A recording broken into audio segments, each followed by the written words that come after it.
Hello dear students, welcome आप सभी का आपके अपने यूट्यूब चैनल तनु क्लासेस में। दोस्तों आज की इस वीडियो में हम लोग करने वाले हैं 60 वीवीआई शॉर्ट क्वेश्चन आंसर। दोस्तों ये वो प्रश्न है जो कि आपके एग्जाम में बार बार पूछे जाते हैं। जैसे कि आप फर्स्ट क्वेश्चन को देखिए, जस्ता के मुख्य अयस्कों के नाम बताइए। ये क्वेश्चन भी बहुत बार पूछा गया। उसी तरह से दोस्तों सेकंड क्वेश्चन देखिए, गैंग क्या है। तो अगर आप लोग बिल्कुल भी नहीं पढ़े हैं शॉर्ट क्वेश्चन को, तो दोस्तों मैं आपको 60 क्वेश्चन यहाँ पर कराऊंगा, ठीक है। और ये सभी क्वेश्चन इसमें से आपका कम से कम दोस्तों 7 से 8 क्वेश्चन यानी कि 7 से 8 क्वेश्चन जो आपका लगेगा ही एग्जाम में। अगर आप लोग प्रूफ देखना चाहते हैं तो देख सकते हैं, टोटल 60 क्वेश्चन यहाँ पर जो है लाया हुआ आप लोगों के लिए, ठीक है। चलिए एक एक करके हम लोग सभी क्वेश्चन को देखेंगे। अगर आप लोग कॉपी कलम में नोट करना चाहते हैं तो कर सकते हैं, या फिर स्क्रीनशॉट लेकर के बाद में नोट कीजिएगा, क्योंकि ये सभी क्वेश्चन जो है एग्जाम में 2 से 3 बार पूछा गया क्वेश्चन है, ठीक है। चलिए सबसे पहला क्वेश्चन को देखेंगे, जस्ता के मुख्य अयस्कों का नाम बताइए। तो दोस्तों यहाँ पर पूछ रहा है कि जिंक का जो मुख्य अयस्क है यानी कि ओर्स है, उसका नाम बोलिए। तो इसका जो यहाँ पर आंसर आप लोग देखेंगे, जस्ता के मुख्य अयस्क निम्नलिखित है। सबसे पहला है कैलामाइन जो कि ZnCO3, उसके बाद है जिंक ब्लेंड यानी कि ZnS, zincite, ZnO, फ्रैंकलाइन, ZnO Fe2O3। तो दोस्तों ये क्वेश्चन देखिए बार बार पूछा जाता है 2 नंबर वाला क्वेश्चन में, क्योंकि शॉर्ट क्वेश्चन हम लोग कर रहे हैं, लघु उत्तरीय प्रश्न हम लोग कर रहे हैं। तो जस्ता के मुख्य अयस्कों का नाम आपको जब भी पूछेगा तो 2 इसमें से आपको लिख देना है, ठीक है। चलिए अब नेक्स्ट क्वेश्चन को देखते हैं। क्वेश्चन नंबर 2, गैंग क्या है। यानी कि गैंग इंग्लिश में भी गैंग ही बोलते हैं, हिंदी में भी इसको गैंग ही बोलते हैं। तो दोस्तों बताइए गैंग क्या है। तो अयस्क में उपस्थित अशुद्धियों को गैंग कहा जाता है, यानी कि अयस्क में ओवर्स में जो उपस्थित होता है उसको गैंग कहा जाता है। कभी भी आपको आंसर दीजिए तो 1-2 एग्जांपल जरूर लिख देना, ताकि आपको 2 मार्क्स फुल दे दे, ठीक है। इसका एग्जांपल है सिलिका यानी कि SiO2, लाइमस्टोन CEO, ये क्या लिखा हुआ सिलिका, ठीक है। सिलिका, SiO2, लाइमस्टोन जिसको हम लोग CaO यानी कि कैल्शियम ऑक्साइड बोलते हैं, इत्यादि। 2 में से 1 एग्जांपल आपको जरूर लिखना है 2 नंबर वाला क्वेश्चन में। अब देखेंगे दोस्तों क्वेश्चन नंबर 3, CH4 में कार्बन का संकरण क्या है। तो CH4 में कार्बन का जो संकरण है क्या है, तो दोस्तों इसका जो राइट आंसर है वो है sp3, ठीक है। तो CH4 में कार्बन का संकरण sp3 है। अब देखिए नेक्स्ट क्वेश्चन, क्वेश्चन नंबर 4 हम लोग फटाफट करेंगे 60 क्वेश्चन को। ओलियम का सूत्र क्या है। तो ओलियम का सूत्र है H2H2O7, H2H2O7। तो ओलियम का सूत्र H2H2O7 है। चलिए नेक्स्ट क्वेश्चन देखिए, क्वेश्चन नंबर 5, नाइट्रोलियम क्या है। तो कैल्शियम साइनाइड जिसको हम लोग लिखते हैं CaCN2 एवं कार्बन के मिश्रण को नाइट्रोलियम कहा जाता है। अतः इसका सूत्र जो होता है वो है CaCN2+C, ठीक है। इसका सूत्र क्या होता है कैल्शियम साइनाइड का, नाइट्रोलियम का CaCN2+C, और कैल्शियम साइनाइड एवं कार्बन का मिश्रण जो है उसको नाइट्रोलियम बोलते हैं। अब देखेंगे next question, question number 6, H3PO3 में फास्फोरस का ऑक्सीकरण संख्या क्या है। तो H3PO3 में फास्फोरस का ऑक्सीडेशन नंबर क्या है। तो इसका राइट आंसर है दोस्तों +3, ठीक है। अगर आप लोग इसका सॉल्यूशन चाहते हो तो कमेंट कीजिए, मैं वीडियो बना दूंगा इसके लिए। अब देखिए next question, question number 7, sp3 hybridization का ज्यामितीय आकृति क्या होती है। तो दोस्तों sp3 सॉलिड स्टेट में फर्स्ट चैप्टर में है, ठीक है। और इसका पूछा भी गया ये क्वेश्चन। यहाँ पर इसका आंसर है टेट्राहेड्रल। क्या है राइट आंसर, टेट्राहेड्रल, ठीक है। तो sp3 हाइब्रिडाइजेशन का ज्यामितीय आकृति यानी कि ज्यामितीय शेप जो है वो टेट्राहेड्रल है। अब देखिए next question, question number 8, D2sp3 hybridization का ज्यामितीय आकृति क्या होती है।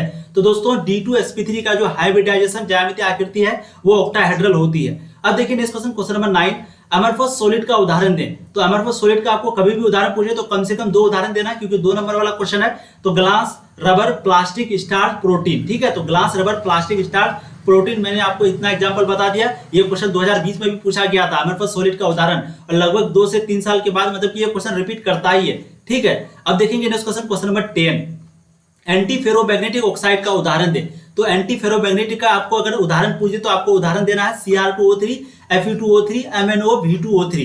क्या है Cr2O3, Fe2O3, MnOV2O3, यह है एंटी फेरोमैग्नेटिक ऑक्साइड का उदाहरण। अब देखिए next question, question number 11, 25 degree ताप पर यानी कि 25 डिग्री टेम्परेचर पर जल का जो मोलता है, मोलालिटी है, और मोलरता यानी कि मोलारिटी, ये दोनों बताने के लिए आपको कह रहा था। जिसका जो जल का जो मोलता और मोलरता है यानी कि मोलालिटी और मोलारिटी है वो 55.5 होती है 25 डिग्री टेम्परेचर पर। अब देखिए next question, question number 12, He धातु का अयस्क लिखे। यानी कि मरकरी का आपको सिंपली यहाँ पर आपको इसका अयस्क यानी कि ओवर्स का नाम लिखने के लिए कह रहा था। इसको जो हम लोग बोलते हैं सिनेबार, जिसको शॉर्ट फॉर्म में HGS लिखते हैं। इसका सूत्र क्या होता है HGS, सिनेबार, ठीक है। तो He धातु का अयस्क है सिनेबार। अब देखिए नेक्स्ट क्वेश्चन, क्वेश्चन नंबर 13, आर्जिनाइट किस धातु का अयस्क है। तो आर्जिनाइट जो है, आर्जिनाइट या फिर आर्जिनाइट जो भी आप बोले, ये किस धातु का अयस्क है। तो दोस्तों ये सिल्वर यानी कि Ag का अयस्क है, ठीक है। Ag का अयस्क यानी कि सिल्वर का अयस्क है आर्जिनाइट। अब देखिए नेक्स्ट क्वेश्चन, क्वेश्चन नंबर 14, पायस का उदाहरण है। मैं जल्दी जल्दी सभी क्वेश्चन आपको कराऊंगा, ठीक है, ताकि आपका ज्यादा टाइम भी ना हो और 60 क्वेश्चन भी पूरा हो जाए। तो पायस का उदाहरण क्या है। तो दोस्तों पायस का जो उदाहरण है, 2 मिल्क और कोल्ड लीवर आयल। क्या है, मिल्क और कोल्ड लीवर आयल,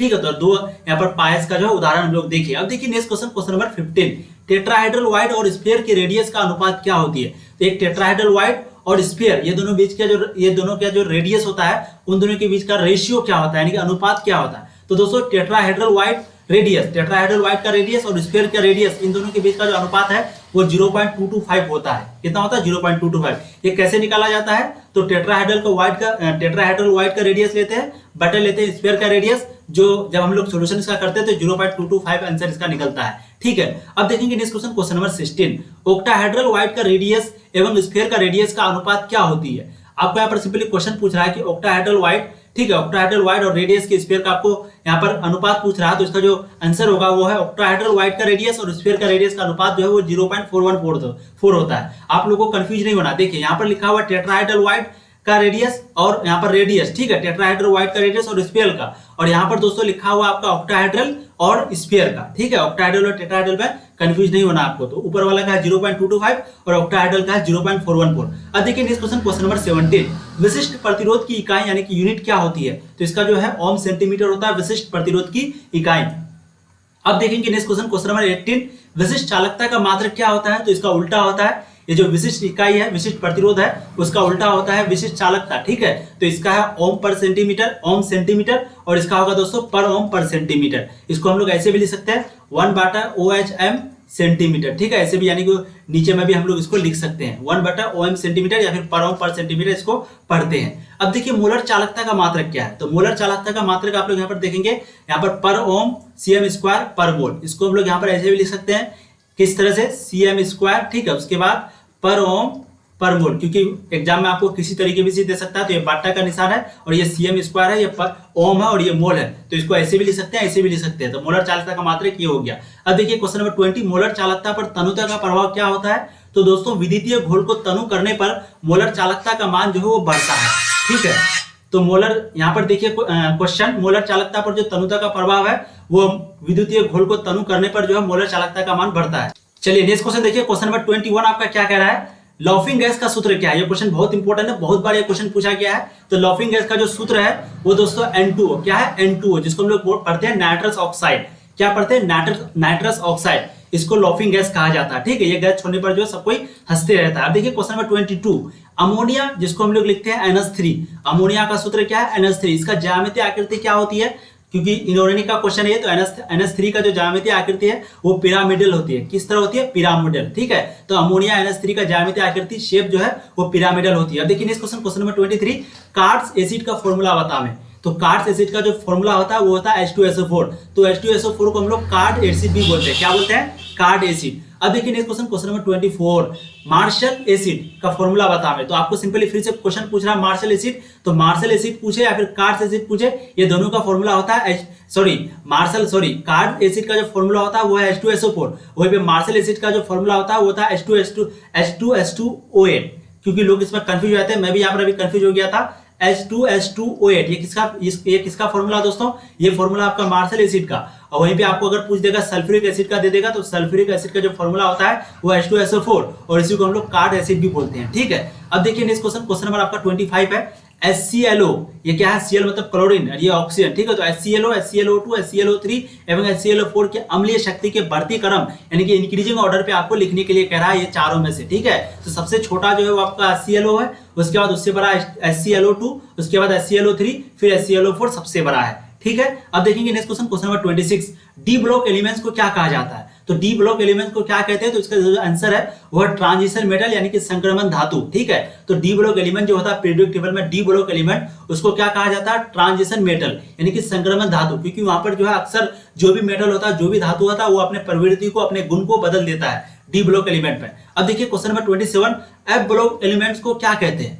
तो डी ब्लॉक को कहते हैं ट्रांजिशन एलिमेंट, ट्रांजिशन मेटल। तो उसी तरह एफ ब्लॉक को क्या कहते हैं, तो दोस्तों इनर ट्रांजिशन मेटल यानी कि अंतर संक्रमण धातु। ठीक है, ये धातु लिखा हुआ है, तो एफ ब्लॉक एलिमेंट्स को जो है इनर ट्रांजिशन मेटल कहा जाता है। अब देखिए नेक्स्ट क्वेश्चन, क्वेश्चन नंबर 28, शून्य प्रतिक्रिया कोटि के गति स्थिरांक की मात्रक बताएं। तो इसका जो राइट आंसर है वो है मोल पर लीटर पर टाइम। तो शून्य प्रतिक्रिया यानी कि ये क्या है, शून्य सुनिए दोस्तों, यहाँ पर जीरो ऑर्डर रिएक्शन के बारे में इंग्लिश में इसको बोलते हैं जीरो ऑर्डर रिएक्शन। शून्य प्रतिक्रिया कोटि के गति स्थिरांक की मात्रक बताने के लिए कह रहा है, तो मोल पर लीटर पर टाइम, इसको ऐसे भी लिख सकते हैं। फिर से बता दे रहे हैं मोल, ये क्वेश्चन क्योंकि ऐसे भी पूछा जाता है, मोल पर लीटर पर टाइम, ठीक है, ऐसे करके भी इसको जो है लिखा जाता है, या फिर मोल -1 कर देगा तो मोल पर लीटर पर टाइम इसका राइट आंसर होगा, शून्य प्रतिक्रिया कोटि का स्थिरांक। आप देखिए next question, question number 29, green vitriol का सूत्र बतावें।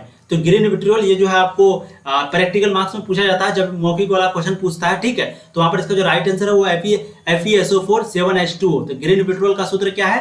FeSO4 7H2O। दोस्तों अगर अभी तक आप लोगों ने चैनल को सब्सक्राइब नहीं किया तो चैनल को सब्सक्राइब कीजिए, क्योंकि इसी तरह का इंपॉर्टेंट क्वेश्चन आंसर, उसके बाद कोई कॉन्सेप्ट अगर आपको नहीं आता तो इस वीडियो में बताया जाता है, इसलिए प्लीज कमेंट कीजिए। कोई भी अगर आपको कॉन्सेप्ट नहीं आता है कोई भी इसमें से, या फिर कोई भी क्वेश्चन में आपको डाउट है, जरूर कमेंट करें, नेक्स्ट वीडियो में 100% बताएंगे उसको, ठीक है। तो ग्रीन विट्रियोल का सूत्र आपको पूछ रहा है, तो FeSO4 7H2 है।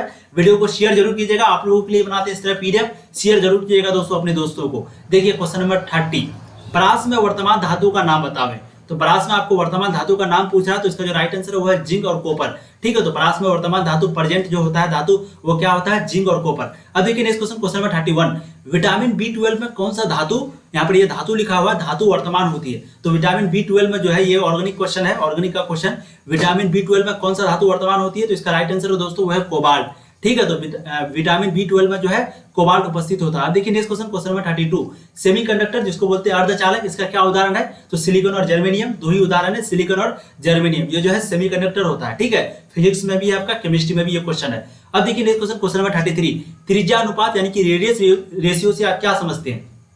मतलब यहाँ पर आपको पूछ रहा है कि त्रिज्या अनुपात से आप क्या समझते हैं। तो यहाँ पर देखिए आंसर, आयोनिक क्रिस्टल केटायन तथा एनायन के रेडियस के अनुसार को रेडियस रेशियो कहा जाता है। मतलब यहाँ पर सिंपली क्वेश्चन पूछ रहा है कि जो आयनिक क्रिस्टल केटायन होता है, जो आयनिक क्रिस्टल का केटायन और एनायन होता है, इन दोनों के बीच का जो रेशियो होता है, अनुपात होता है, उसी को हम लोग त्रिज्या अनुपात बोलते हैं। यहाँ पर निकाला भी गया है, तो केटायन का रेडियस बटा एनायन का रेडियस, ये हो जाता है रेडियस रेशियो, ठीक है। अब देखिए next question, question number 34, N type extrinsic semiconductor उदाहरण दे।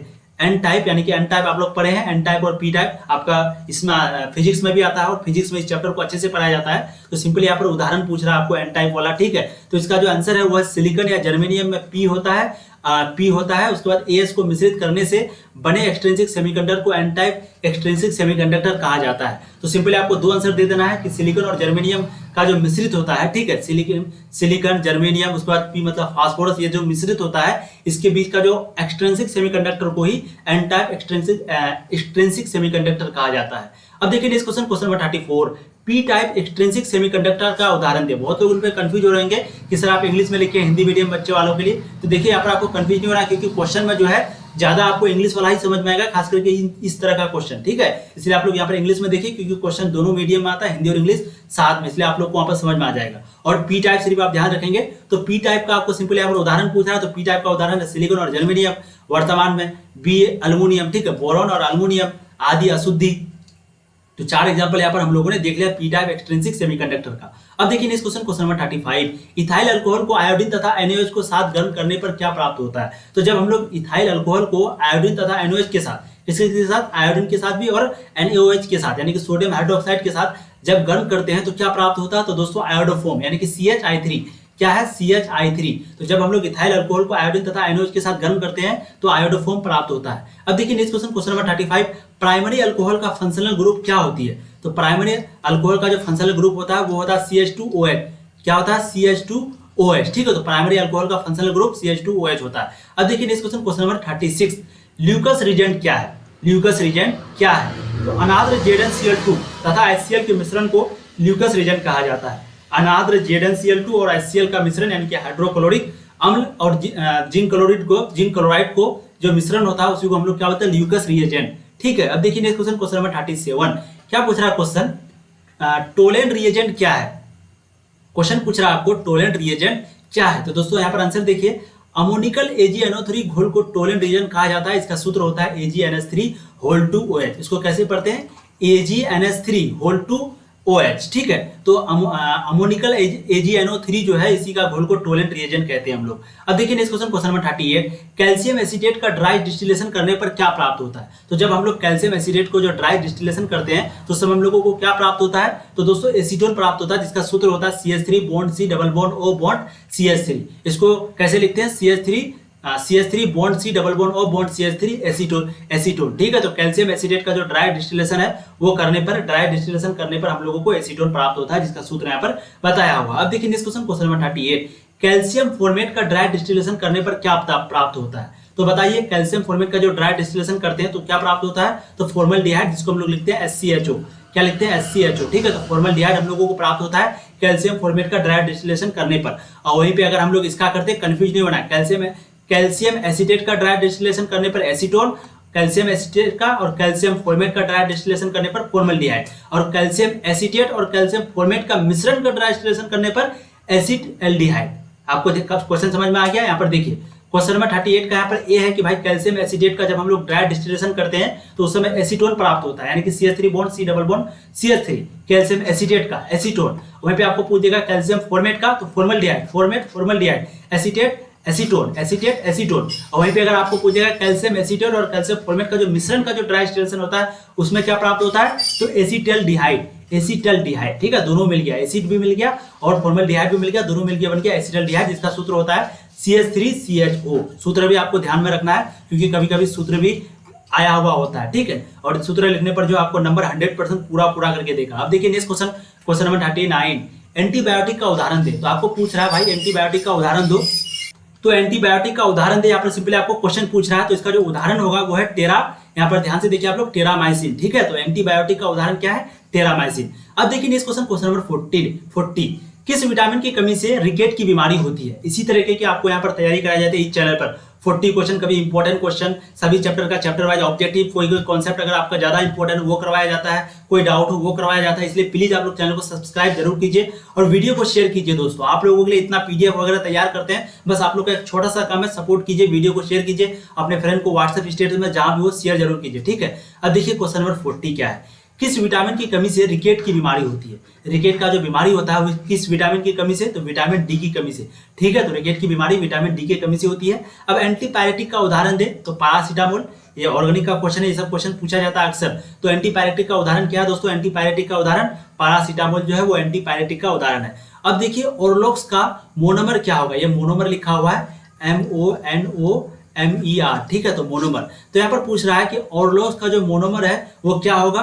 तो एक्राइलोनाइट्राइल। क्या लिखा हुआ है? एक्राइलोनाइट्राइल, ठीक है, एक्राइलोनाइट्राइल। तो ओरलॉक्स का जो मोनोमर है वो क्या है? एक्राइलोनाइट्राइल। अब देखिए next question, question number 41, Teflon का मोनोमर क्या है? सबसे पहले आपको पूछा, फिर कंफ्यूज नहीं होना है। ओरलॉक्स का जो मोनोमर है वो है आपका एक्राइलोनाइट्राइल, वहीं पे टेफ्लॉन का जो मोनोमर है वो है आपका टेट्राफ्लोरोइथीन। क्या है? टेट्राफ्लोरोइथीन। तो टेफ्लॉन मतलब टेट्राफ्लोरोन, वहीं पे आपको पूछ लेगा ओरलॉक्स मतलब एक्राइलोनाइट्राइल, ठीक है। अब देखिए next question, question number 42, terylene. देखिए ये हिंदी में भी टेरिलीन ही लिखा हो रहा था, इसलिए यहाँ पर इंग्लिश ज्यादा आपको समझ में आएगा, इसलिए यहाँ पर मैंने इंग्लिश में लिख दिया। अगर ये क्वेश्चन हिंदी में पूछा जाता तो ऐसे पूछा जाता, टेरिलीन, ठीक है। इस तरीके करके आपको जो है क्वेश्चन पूछा जाता।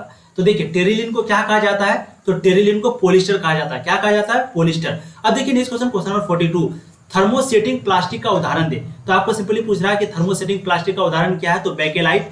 बेकेलाइट जो है वो थर्मोसेटिंग प्लास्टिक का उदाहरण है। अब देखेंगे next question, question number 43, natural rubber का मोनोमर क्या है? तो नेचुरल रबर का जो मोनोमर है वो है आइसोप्रीन। तो नेचुरल रबर का मोनोमर क्या है? आइसोप्रीन। अब देखिए नेक्स्ट क्वेश्चन, क्वेश्चन नंबर 43, कृत्रिम रबर का मोनोमर क्या है? तो कृत्रिम रबर का जो मोनोमर है वो है नियोप्रीन, ठीक है। फिर से ध्यान देंगे आप लोग, यहाँ पर नेचुरल रबर का मोनोमर पूछा, तो नेचुरल रबर का जो मोनोमर है वो होता है आपका आइसोप्रीन, वहीं पे कृत्रिम रबर का जो मोनोमर है वो होता है आपका नियोप्रीन, ठीक है। अब देखिए नेक्स्ट क्वेश्चन, क्वेश्चन नंबर 44, क्या है? क्लोरोक्विन क्या है? क्लोरोक्विन, तो क्लोरोक्विन जो है वो है आपका एंटी मलेरियल।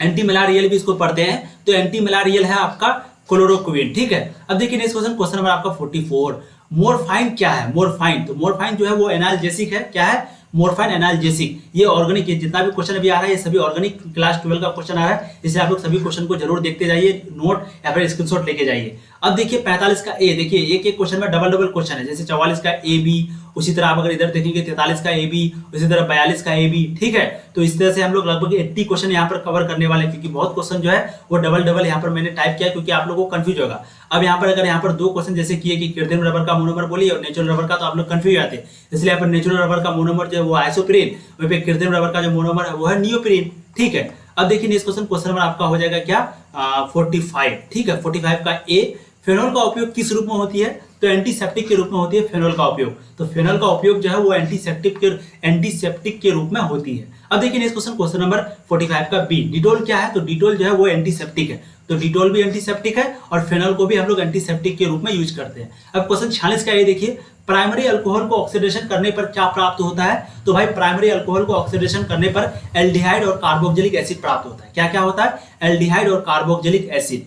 अब देखिए next question number 46, secondary alcohol का ऑक्सीडेशन करने पर क्या प्राप्त होता है, तो सेकेंडरी अल्कोहल का ऑक्सीडेशन करने पर हम लोगों को कीटोन कंपाउंड प्राप्त होता है। क्या होता है, कीटोन कंपाउंड, ठीक है। अब देखिए नेक्स्ट क्वेश्चन नंबर 47, तो चलिए नेक्स्ट क्वेश्चन को देखते हैं। क्वेश्चन नंबर आपका है 47, ठीक है। तो 46 का आपको समझ में आ गया, सेकेंडरी अल्कोहल का जो ऑक्सीडेशन करने पर हम लोग को क्या प्राप्त होता है, कीटोन कंपाउंड। अब देखिए 47 का ए, सल्फाइड ओवर्स का सांद्रण किस विधि द्वारा की जाती है, तो फ्रोथ फ्लोटेशन प्रोसेस। क्या, फ्रोथ फ्लोटेशन प्रोसेस, ठीक है। इसको हिंदी में जो है इस तरह लिखते हैं। बहुत लोग इसमें कंफ्यूज होंगे कि सर आप इंग्लिश मीडियम में करा रहे हैं, नहीं, हिंदी मीडियम में भी आपको यहाँ पर जो है फ्रोथ फ्लोटेशन हिंदी में लिखा हुआ रहेगा और इंग्लिश मीडियम में आप समझ जाएंगे आराम से। तो सल्फाइड ओवर्स का जो सांद्रण है वो फ्रोथ फ्लोटेशन प्रोसेस के द्वारा की जाती है सांद्रण। अब देखिए शुष्क बर्फ यानी कि ड्राई आइस किसे कहा जाता है, तो सॉलिड CO2 यानी कि ठोस कार्बन डाइऑक्साइड को शुष्क बर्फ कहा जाता है, ठीक है। सिर्फ CO2 को नहीं, CO2 को कार्बन डाइऑक्साइड, वहीं पे शुष्क बर्फ के बारे में यानी कि ड्राई आइस के बारे में आपको पूछते तो सॉलिड CO2। अब देखिए next question number 48, ideal solution यानी कि आदर्श घोल किसे कहते हैं। ये सॉल्यूशन चैप्टर का क्वेश्चन है फिजिकल केमिस्ट्री का। तो आइडियल मतलब कि आइडियल सॉल्यूशन यानी कि आदर्श घोल से आप क्या समझते हैं, तो वह घोल जो कि रॉल्स लॉ का पालन करता है और जिसमें इंथैल्पी चार्ज व वॉल्यूम चार्ज शून्य के बराबर हो, उसे आइडियल सॉल्यूशन कहा जाता है। आपको क्वेश्चन समझ में आ गया कि आइडियल सॉल्यूशन क्या होता है, वह घोल जो कि रॉल्स लॉ का पालन करता हो और जो कि इंथैल्पी, जिसमें इंथैल्पी चार्ज और वॉल्यूम चार्ज जो है वो जीरो होता है यानी कि शून्य होता है, और वो उसे आइडियल सॉल्यूशन कहते हैं। अब यहाँ पर थोड़ा सा आप लोग देख लीजिए, यहाँ पर रिएक्शन वगैरह, अर्थात PA बराबर PX A नोट, क्योंकि 2 नंबर आपको तभी देगा, और PB बराबर XB PB नोट, ठीक है। और डेल X इसका जो मिक्सिंग होता है वो जीरो होता है और इसका जो वॉल्यूम होता है वो भी जीरो होता है। इस तरीके से आपको जो है पूरा 2 नंबर मिलेगा, या फिर किसी बोर्ड में अगर 3 नंबर में पूछा जाता तो 3 नंबर आपको मिलेगा, ठीक है। अब देखिए नेक्स्ट क्वेश्चन नंबर 49, अब नॉन आइडियल सॉल्यूशन क्या होता है। पहले आपने पढ़ा आदर्श घोल, अब पढ़िए अनादर्श घोल यानी कि नॉन आइडियल सॉल्यूशन। इससे आप क्या समझते हैं, तो ऐसा सॉल्यूशन जो कि रॉल्स लॉ का पालन नहीं करता हो, जिसमें इंथैल्पी चार्ज और वॉल्यूम चार्ज ये दोनों होता हो, उसे नॉन आइडियल सॉल्यूशन कहते हैं। तो बिल्कुल ऑपोजिट होता है उसका, इसका ये क्या करता है, रॉल्स लॉ का फॉलो करता है और इंथैल्पी चार्ज और वॉल्यूम चार्ज जो जीरो होता है, और यहाँ पर जो है आपका दोनों यहाँ पर उल्टा होता है, रॉल्स लॉ का फॉलो नहीं करता है और इसका चार्ज होता है, इंथैल्पी चार्ज भी और वॉल्यूम चार्ज भी, और ये जो है आपस में बराबर नहीं होता है, ठीक है। यहाँ पर आप लोग देख सकते हैं जीरो के बराबर नहीं होता है, ये भी जीरो के बराबर नहीं होता, आपस में भी बराबर नहीं होता, बल्कि लेकिन यहाँ पर आइडियल सॉल्यूशन में दोनों होता है, तो आपको कंफ्यूजन नहीं होना है। अब देखिए नेक्स्ट क्वेश्चन नंबर आपका 50, एजियोट्रॉफिक मिक्सचर क्या है। काफी इंपोर्टेंट क्वेश्चन है, बहुत बार ये क्वेश्चन पूछा गया है, वैसे सभी क्वेश्चन इंपोर्टेंट है लेकिन ये क्वेश्चन कुछ ज्यादा ही इंपोर्टेंट है। देखिए एजियोट्रॉफिक मिक्सचर क्या है, ऐसा सॉल्यूशन जिसका द्रव तथा वाष्प प्रावस्था में संगठन समान तथा क्वथनांक नियत होती है, उसे एजोट्रॉप्स या एजियोट्रॉपिक मिक्सचर कहा जाता है, ठीक है। तो वो सॉल्यूशन जिसका द्रव और वाष्प जो है वो संगठन तथा समान क्वथनांक नियत हो, उसे एजोट्रॉप्स या एजियोट्रॉपिक मिक्सचर कहते हैं। अब देखिए next question number 51, want of factor क्या है। वांट ऑफ फैक्टर जो है वो क्या है, तो देखिए आंसर, घोल के ऑब्जर्व कोलिगेटिव प्रॉपर्टीज तथा नॉर्मल कोलिगेटिव प्रॉपर्टीज के अनुपात को वांट ऑफ फैक्टर कहा जाता है और उसे I से सूचित किया जाता है। वांट ऑफ फैक्टर I यानी कि observe colligative property, normal colligative property, ठीक है। आपको समझ में आ गया वांट ऑफ फैक्टर क्या होता है, तो घोल के ऑब्जर्व कोलिगेटिव प्रॉपर्टीज तथा नॉर्मल कोलिगेटिव प्रॉपर्टीज के अनुपात को वांट ऑफ फैक्टर कहते हैं और उसे I से सूचित किया जाता है। आपको इसी तरीके से लिखना है। अब देखिए नेक्स्ट क्वेश्चन नंबर 52 का ए, ऋण आवेशित सॉल्यूशन का उदाहरण दे। तो ऋण आवेशित सॉल्यूशन का उदाहरण है AH2H3। क्या है, AH2H3, ठीक है। AS यहाँ पर अलग है और H3 यहाँ पर अलग है, ऐसा नहीं कि S यहाँ पर कैपिटल क्यों नहीं है, क्योंकि यहाँ पर देख भी सकते हैं S जो है वो स्मॉल में लिखा हुआ, ठीक है। अब देखेंगे नेक्स्ट क्वेश्चन नंबर 52 का बी, एक ऐसा ठोस का उदाहरण दें जिसमें शॉर्टकी और फ्रैंकल दोनों दोष पाए जाते हैं। एक शॉर्टकी डिफेक्ट, एक फ्रैंकल डिफेक्ट। ये फर्स्ट चैप्टर का आपका आंसर है सॉलिड स्टेट का, ठीक है, फिजिकल केमिस्ट्री का फर्स्ट चैप्टर। तो एक ऐसा ठोस का उदाहरण पूछा है जिसमें शॉर्टकी और फ्रैंकल दोनों दोष पाया जाता हो, तो इसका जो राइट आंसर है वो है AgBr। तो AgBr में जो है दोनों डिफेक्ट होता है, दोनों कमी होता है, शॉर्टकी भी और फ्रैंकल भी। अब देखेंगे नेक्स्ट क्वेश्चन, क्वेश्चन नंबर 53 का ए, रस्ट जंग का रासायनिक सूत्र क्या होता है। तो ये रस्ट जिसको हम लोग हिंदी में बोलते हैं जंग, इसका रासायनिक सूत्र क्या होता है। इसका जो रासायनिक सूत्र होता है वो है Fe2O3X H2O। तो जंग का रासायनिक सूत्र क्या होता है Fe2O3X H2O। ठीक है, अब देखिए 53 का बी, जब सेल रिएक्शन साम्यावस्था में होती है तो सेल का ईएमएफ क्या होती है। जब सेल रिएक्शन साम्यावस्था में होती है तो सेल का ईएमएफ शून्य होती है। ठीक है, तो जब ये साम्यावस्था में होता है, साम्यावस्था में होता है तो इसका जो ईएमएफ है, सेल का ईएमएफ इलेक्ट्रोमोटिव फोर्स, वो जो है शून्य होता है। ठीक है, अब देखेंगे next question, question number 54, spontaneous process के लिए डेल जी का मान क्या होता है। तो स्पॉन्टेनियस प्रोसेस में डेल जी जो है वो ऋणात्मक होता है। ठीक है, तो स्पॉन्टेनियस प्रोसेस के लिए डेल जी का जो मान होता है वो ऋणात्मक होता है। अब निम्न यौगिक यानी कि IUPAC नियम आपको लिखने के लिए कह रहा है, तो आप लोग यहाँ पर देख लीजिए, स्क्रीनशॉट लेके रखिए यहाँ पर। कभी भी ये क्वेश्चन, लगभग इनमें से एक क्वेश्चन तो आपका यहाँ पर लड़ेगा है। ठीक है, तो यौगिक का IUPAC नाम देख लीजिए, CONH3 इसको बोलते हैं टेट्रामाइन कोबाल्ट क्लोराइड। तो इस तरीके से आप लोग जो है पर स्क्रीनशॉट लेकर के नोट कर लीजिए। अब देखिए नेक्स्ट क्वेश्चन, क्वेश्चन नंबर 56, निम्नलिखित का संरचना सूत्र बताएं। क्या पूछ रहा है आपको, निम्नलिखित का संरचना सूत्र। तो यहाँ पर देख सकेंगे दो चीज, यहाँ पर दो ऑप्शन आपका दिया हुआ है, एक है 4,4-डाइमिथाइल 2-पेंटेनॉल और एक है 2-ब्यूटेनॉल। तो ये दोनों का आपको संरचना सूत्र पूछ रहा है, स्ट्रक्चरल फॉर्मूला हम लोग यहाँ पर लिखेंगे। तो 4,4-डाइमिथाइल 2-पेंटेनॉल का जो सूत्र है वो है CH3 bond CH bond OH bond CH2 bond C bond CH3। अगर आप लोग चाहते हैं कि इससे ये कैसे फॉर्मेट हुआ और इससे ये कैसे फॉर्मेट हुआ या फिर इसका उल्टा ये कैसे बनेगा, मतलब क्या कि जैसे ये क्वेश्चन में दे दिया, अब ये कैसे बनेगा, या फिर ये क्वेश्चन में दे देगा ये कैसे बनेगा इससे। ठीक है, अगर चाहते हैं इस तरह का वीडियो तो आप शेयर कीजिए, मतलब कि कमेंट कीजिए, मैं 100% बनाऊंगा। और अगर आप ये भी चाहते हैं कि ये जो ये नियम है, ये सूत्र से ये नाम कैसे लिखा गया, अगर चाहते हैं आप लोग इस तरीके का वीडियो तो आप लोग कमेंट कीजिए, मैं नेक्स्ट वीडियो इसी पर बनाऊंगा। ठीक है, अब देखिए नेक्स्ट क्वेश्चन, क्वेश्चन नंबर 57। यहाँ अगर बनाएंगे तो वीडियो जो है और ज्यादा लंबा बन जाएगा। ठीक है, अब देखिए नेक्स्ट क्वेश्चन, क्वेश्चन नंबर 57, निम्न का संरचना लिखें। तो 2-क्लोरो-3-मिथाइल पेंटेन का आपको सिंपल यहाँ पर संरचना लिखने के लिए कह रहा है। तो CH3 bond CH2 bond CH bond CH bond CH3 यहाँ पर Cl वगैरह दिया हुआ, तो यहाँ पर संरचना सूत्र जो है 2-क्लोरो-3-मिथाइल पेंटेन का संरचना सूत्र है। फिर से बता रहा है, अगर आप लोग चाहते हैं, अगर इस तरीके यहाँ पर अगर थोड़ा सा मैं बता दूं तो 1 2 3 4 5 नंबरिंग कर लिए। 2 पर आपका क्लोरो है, 2 पर क्लोरो, 2 नंबर पे 3 पे मिथाइल है, तो 3 पे आपका यहाँ पर मिथाइल दिया हुआ। ठीक है, तो यह है संरचना सूत्र आपका। अगर आप लोग चाहते हैं इस तरीके का कॉन्सेप्ट तो कमेंट जरूर कीजिए। अब देखिए क्वेश्चन 58, निम्न का संरचना लिखे। तो फिर से आपको संरचना लिखने बोल रहा है, इसमें से एक क्वेश्चन तो आपका फंसेगा ही, एक या फिर कभी कभी 2 से 3 क्वेश्चन पूछ लेता है इसमें। ठीक है, कभी पूछ लेगा संरचना सूत्र लिखो, कभी बोल देगा भाई ये जो संरचना सूत्र है इससे आपका नाम लिखो, तो कुछ भी पूछ सकता है। अगर आप लोग चाहते हैं वीडियो तो आप लोग जरूर कमेंट कीजिए। क्वेश्चन नंबर 58 का आप लोग स्क्रीनशॉट ले लीजिए यहाँ पर। ठीक है, ब्रोमो 4 से 1-ब्यूटाइल 2-मिथाइल बेंजीन का ये सूत्र है। अब देखिए यहाँ पर क्वेश्चन नंबर 59, निम्न कार्बनिक यौगिक का IUPAC नेम लिखे। तो देखिए IUPAC नेम कार्बनिक यौगिक का यहाँ पर लिखा हुआ 2,3-डाइब्रोमो पेंटेन पेंट 2-इन। ठीक है, क्योंकि यहाँ पर हम लोग नंबरिंग जो करेंगे, जिधर से डबल बॉन्ड नजदीक आएगा उधर से करेंगे, तो इधर से नंबरिंग होगा 1 2 3 4 5। ठीक है, तो 2 पे आपका हो जाएगा डाइमिथाइल, 2 और 3 पे आपका क्या है, 2 पे है ब्रोमो, 3 पे भी ब्रोमो, तो 2,3-डाइब्रोमो, क्योंकि 2 ब्रोमो है। उसके बाद 1 2 3 4 5 कार्बन हो तो पेंट, 2 नंबर पे डबल बॉन्ड है तो 2-इन। ठीक है, अगर आप लोग कॉन्सेप्ट वाइज वीडियो चाहते हैं तो जरूर कमेंट करें, जरूर बोले, मैं जरूर बनाऊंगा वीडियो। टिंडल प्रभाव की व्याख्या करें। यह क्वेश्चन तो लगभग सभी बार पूछा गया, लगभग 2010 से लेकर 2020 में लगभग 7 से 8 बार ये क्वेश्चन रिपीट किया गया है। तो टिंडल प्रभाव क्या होता है, 10 क्लास में भी है टिंडल इफेक्ट वाला कॉन्सेप्ट। ठीक है, कोलाइडल घोल में उपस्थित कोलाइडल कणों द्वारा प्रकाश का स्कैटरिंग किया जाता है, इस घटना को टिंडल प्रभाव कहते हैं। मतलब क्या है कि मान लें कोई कोलाइडल कण है, यानी कि कोई अणु है और यहाँ पर सूरज है। ठीक है, ये क्या है, सूरज है, और यहाँ पर कोई कोलाइडल कण है, जब यहाँ पर प्रकाश आएगा तो ये जो है इसको फैला देगा, इसी को टिंडल इफेक्ट कहते हैं। ठीक है, प्रकाश का परावर्तन एक प्रकार का उसी तरीके का काम करता है जो हम लोग चैप्टर 3 में पढ़ते हैं 10 क्लास में। तो दोस्तों 60 क्वेश्चन जो है आपका VBI शॉर्ट क्वेश्चन पूरा हो गया। अगर आप लोग लॉन्ग क्वेश्चन चाहते हैं, ऑब्जेक्टिव क्वेश्चन चाहते हैं किसी भी चैप्टर का, किसी भी सब्जेक्ट का, कमेंट कीजिए, सब्सक्राइब कीजिए चैनल को, तभी आप लोगों के लिए वीडियो लेके आते रहेंगे। ठीक है, चलिए फिर मिलते हैं नए वीडियो में, तब तक के लिए आप लोग पढ़ाई करते रहिए। All the very best.